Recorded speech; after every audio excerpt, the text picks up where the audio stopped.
শুনেছি মোহর দেওয়া ব্যতীত মেয়েকে স্পর্শ করা হারাম। তাহলে যদি মেয়ের বাবা বা মেয়ের পরিবারের লোক এই পরিমাণ মোহর ধার্য করে যে ছেলের পক্ষে দেওয়া সম্ভব নয়, তাহলে এই অবস্থা ছেলের করণীয় কি? হ্যাঁ, বুঝছি আমি, প্রশ্ন কমন পড়ে গেছে, এই তো।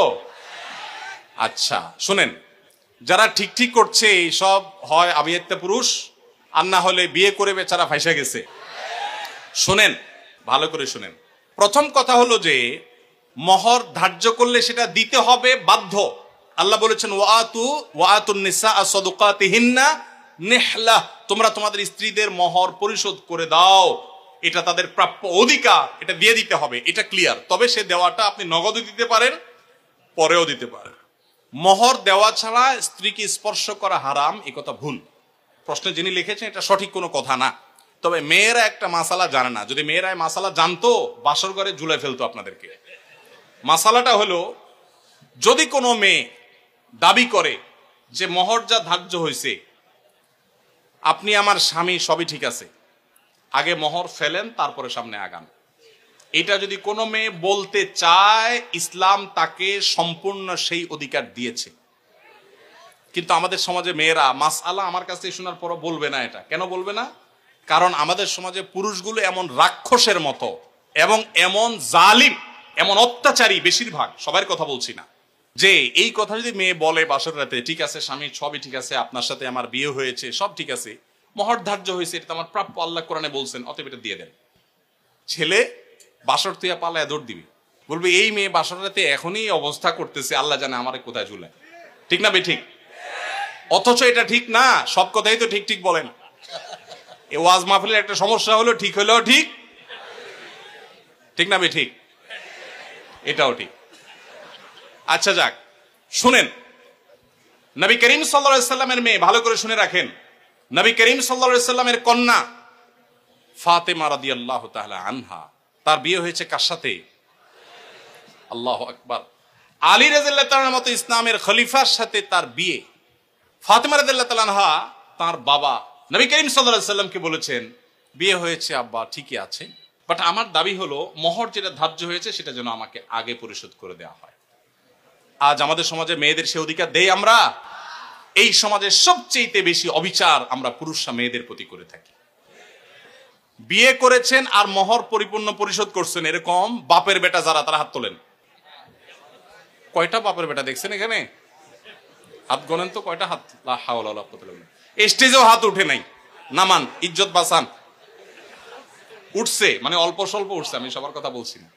আমি দিয়ে দিয়েছি আলহামদুলিল্লাহ, আমি হাত উঠেছি। কিন্তু শোনেন, বাকিরা হাত উঠেছেন তার মানে কি সব অবিবাহিত? মোটেই না। কিন্তু মোহর দেন নাই। মোহর যদি ধার্য হয়ে থাকে তাহলে সেটা দিতে হবে, কথা ক্লিয়ার? মোহর না দিলে স্ত্রীকে সেটা হারাম হবে, হারাম। আপনি পাওনাদারের পাওনা না দিলে যেরকম হারাম হয়, স্ত্রীর মোহর না দিলে সেটা গুনাহ হয়। হ্যাঁ, পাওনাদারের পাওনা যেরকম আপনি সময় নিয়ে তার কাছ থেকে 1 বছর 2 বছর পরেও দিতে পারেন, স্ত্রীর মোহরটা এরকম পরে দিলেও আদায় হয়ে যাবে। বাট যদি না দেন, মেরে দেন যে আর স্ত্রীর আর কি দিব, সে তো আমার ঘরওয়ালি, তাহলে কিন্তু আপনি ধরা খেয়ে গেছে। কথা কি বুঝে আসছে? আমাদের দেশে মেয়েরা এত সহজ সরল। অনেক ছেলে আছে এমন বাটপারের বাটপার, বাসর রাতে বউরে বলে, দেখো এখন মোহর তো ধার্য করছে মুরব্বীরা 10 লাখ, আমি তো 20,000 টাকা বেতনে চাকরি করি, কোত্থেকে দিব এত টাকা? তবে আল্লাহ যদি বাঁচায়, এই তো কদিন পর ইটালি চলে যাব, কত টাকা আসবে, সবই তো তোমার। এইসব ফুসলানো কথা শুনে বেশিরভাগ সহজ সরল মেয়েরা বলে ফেলে, আরে কি বলেন, মোহর তো আমার লাগবে না, এসব কিছু আমার কিছু লাগবে না, এই মাফ করে দিল আর কি, ধরাটা খাইলো। এই জন্য সহজ সরল মেয়েদেরকে ধোকা দিবেন না। এখন কথা হলো, বাপ মা বেশি ধরে ফেলছে, কি করবেন? আমি এটা এর আগেও বিভিন্ন জায়গায় বলেছি, বুদ্ধি খুব সোজা, শিখাই দিব। যদি মোহর বাপ মা 10 লাখ 20 লাখ ধরে থাকে, এখন আপনিও রাজি হয়েছেন, আপনি রাজি হয়েছেন কেন? আমার বিয়েতে মোহর নিয়ে যখন আলাপ হয়, আলহামদুলিল্লাহ আমি নিজে কথা বলেছি, আমি বললাম দেখেন এর বেশি আমি পারবো না, আপনি অযৌক্তিক একটা ফিগার ধার্য করবেন, এটা আমি পারবো না, আমি যেটা পারবো সেটা দিব। এখন আমাদের সমাজে মোহরটা হয়ে গেছে ফ্যাশন। 10 লাখ 20 লাখ 50 লাখ, ওই ছেলের পেটের উপরে পাড়া দিলে 500 টাকার নোট 2-4টা বাইর হবে না, কিন্তু মোহর হলে 50 লাখ। আর মেয়ের বাপরা, অনেক মেয়ের বাপরা বিয়ের মহরানা বিশাল বড় একটা ধরার ভিতরে বিরাট বড় বাকাওয়াতি মনে করে।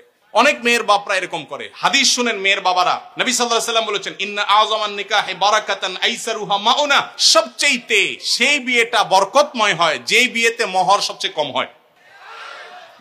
ভালো করে শুনেন মেয়ের বাবারা, যেই বিয়েতে মোহরের পরিমাণ কম ধরা হয় সেই বিয়ে বেশি বরকতময় হয়। আমি এর আগেও বিভিন্ন মাহফিলে চাক্ষুষ হাজির করেছি। যারা মুরব্বী আছেন এখানে খবর নিয়ে দেখেন 10 টাকা 15 টাকা 20 টাকা মোহর ধার্য করা হয়েছে। আপনি বলবেন সে আমলের 15 টাকা, বুঝলাম সে আমলের 15 টাকা এখনকার 15,000 টাকা বা 1.5 লাখ টাকা, এর বেশি তো না।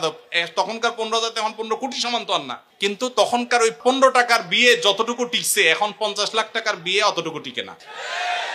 অনেক বাপমা মনে করে এটা বোধহয় বিয়ে টিকানোর একটা উসিলা, এই জন্য যত বেশি ধরবো বিয়ে তত টাইট হবে। না, এগুলো সঠিক কথা না। এটা প্রথম কথা। দ্বিতীয় কথা হলো 15 লাখ 20 লাখ 10 লাখ 50 লাখ বাকাওয়াতি করে জাহির করলেন, আপনার মেয়ে 1 টাকাও পাইল না। মানে কি? যতটুকু ধার্য করা হবে ততটুকু দিতে হবে। এই জন্য ছেলেরা যদি কোনো কারণে মুরব্বীদের কথা ফুসলানিতে পড়ে আপনি রাজি হয়ে থাকেন, রাজি হয়ে গেছেন 20 লাখে সই করে দিয়েছেন, রাজি হয়ে গেছেন, এখন আপনার বাঁচার উপায় আছে একটা, হয় পুরা টাকা আদায় করে দিবেন, আর না হয় বইয়ের কাছে একটা দরখাস্ত লিখবেন। কি লিখবেন?